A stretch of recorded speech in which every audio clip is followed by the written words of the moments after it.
शाजर शिफा को हासिल करने के लिए आखिरकार उस हद तक गिर जाता है जहां इंसानियत भी शर्मसार हो जाए। शिफा का बच्चा दुनिया में आने से पहले ही उससे छीन लिया जाता है और इसके पीछे किसी और का नहीं बल्कि शाजर का हाथ होता है। नरवीन जब शाजर से कॉल पर बात कर रही होती है तो शाजर उसे कहता है, कॉल बंद कर दो, तुम्हारी भाभी ने देख लिया तो तुम्हें डांटेंगी और खामखा तुम्हारा मूड ऑफ हो जाएगा। तभी नरवीन उसे बताती है कि भाई और भाभी हॉस्पिटल चेकअप के लिए गए हैं। बस फिर क्या था, शाजर के लिए इससे बड़ा गोल्डन चांस और क्या हो सकता था। वो फौरन माज और शिफा के पीछे हॉस्पिटल पहुंच जाता है। लेकिन शाजर इस बार हॉस्पिटल सिर्फ शिफा का हाल पूछने नहीं आया होता बल्कि अपने सबसे खतरनाक प्लान को अंजाम देने आया होता है। हॉस्पिटल पहुंचकर शाजर कुछ नर्सों और हॉस्पिटल के लोगों को पैसे देता है और उन्हें शिफा के खिलाफ इस्तेमाल करता है। शिफा को इंजेक्शन लगाया जाता है और देखते ही देखते उसकी हालत बिगड़ने लगती है। शिफा तो घर से सिर्फ अपने चेकअप के लिए हॉस्पिटल आई थी। उसे क्या पता था कि आज वह अपने बच्चे से हमेशा के लिए हाथ धो बैठेगी। कुछ ही देर बाद शिफा की हालत इतनी ज्यादा खराब हो जाती है कि डॉक्टर उसे आईसीयू में शिफ्ट कर देते हैं। माज अपनी आंखों के सामने शिफा को जिंदगी और मौत के बीच जूझता देखकर बुरी तरह परेशान हो जाता है। उसे समझ ही नहीं आता कि अचानक शिफा को हुआ क्या है। परेशान होकर माज अपनी अम्मी को फोन करता है और कहता है, अम्मी आप फौरन हॉस्पिटल आ जाएं। शिफा की हालत बहुत ज्यादा खराब हो गई है। मुझे कुछ समझ नहीं आ रहा कि उसे आखिर हो क्या रहा है। उधर हॉस्पिटल के दरवाजे पर खड़ा शाजर ये सब कुछ अपनी आंखों से देख रहा होता है। बाहर से उसके चेहरे पर परेशानी दिखाई देती है, लेकिन दिल ही दिल में वह अपनी चाल कामयाब होने पर खुश हो रहा होता है, क्योंकि शाजर जानता है कि अगर शिफा का बच्चा दुनिया में आ गया तो वह कभी भी शिफा को अपना नहीं पाएगा। इसी वजह से वह ऐसा खतरनाक खेल खेलता है कि माज और शिफा के रिश्ते में ऐसी दरार पैदा हो जाए जिसे भरना मुश्किल हो जाए। लेकिन कहानी यहीं खत्म नहीं होती।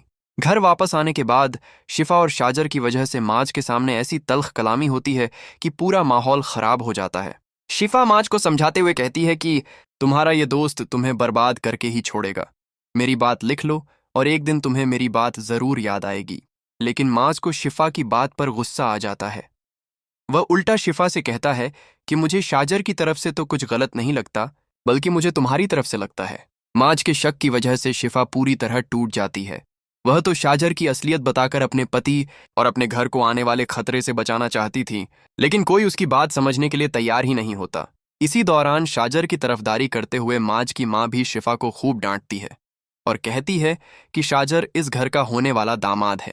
अपनी बीवी को समझा दो, अगर उसे इतने ही ड्रामे करने हैं तो अपने भाई के घर जाकर करे। हमारे घर में मेरी बेटी का शाजर के साथ रिश्ता खराब मत करो। यह सब सुनकर शिफा अंदर से पूरी तरह टूट जाती है।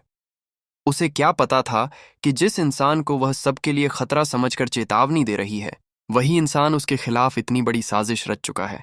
शिफा की हालत अचानक बिगड़ती है और वह बेहोश हो जाती है। माज उसे फौरन हॉस्पिटल लेकर जाता है और जैसे ही नरवीन बातों बातों में शाजर को बता देती है कि भाई और भाभी हॉस्पिटल गए हैं, शाजर फिर से एक्टिव हो जाता है। वह समझ जाता है कि यही उसका दूसरा गोल्डन चांस है। शाजर फौरन हॉस्पिटल पहुंचता है और नर्स को पैसे देकर शिफा के इलाज में ही साजिश करवा देता है। उसे जहरीला इंजेक्शन लगवाया जाता है, जिसके बाद शिफा की हालत और ज्यादा बिगड़ जाती है और आखिरकार उसका मिसकैरेज हो जाता है। माज शिफा की हालत देखकर बुरी तरह घबरा जाता है। वह अपनी अम्मी को दोबारा बुलाता है और कहता है कि शिफा की हालत बहुत ज्यादा खराब हो गई है। उधर दरवाजे पर खड़ा शाजर सब कुछ देख रहा होता है। शिफा की हालत देखकर उसके दिल में थोड़ी तकलीफ जरूर होती है, लेकिन उसकी हवस और जुनून उस दर्द पर भारी पड़ जाता है। वह दिल ही दिल में सोचता है, शिफा, मैं ये सब कुछ तुम्हें तकलीफ देने के लिए नहीं, बल्कि तुम्हें अपना बनाने के लिए कर रहा हूं। अगर तुम्हें पाने के लिए मुझे माज से तुम्हारा रिश्ता तोड़ना पड़ा तो मैं वो भी करूंगा। लेकिन शाजर शायद यह भूल चुका है कि किसी मासूम की जिंदगी बर्बाद करके हासिल किया गया प्यार कभी सुकून नहीं देता। अब सबसे बड़ा सवाल यह है कि क्या शिफा को कभी पता चलेगा कि उसके मिसकैरेज के पीछे असली चेहरा किसका था? और जब माज के सामने शाजर की यह खतरनाक साजिश आएगी तो क्या वह अपनी बीवी से माफी मांग पाएगा? आने वाली किस्त में यही राज कहानी का सबसे बड़ा ट्विस्ट बनने वाला है।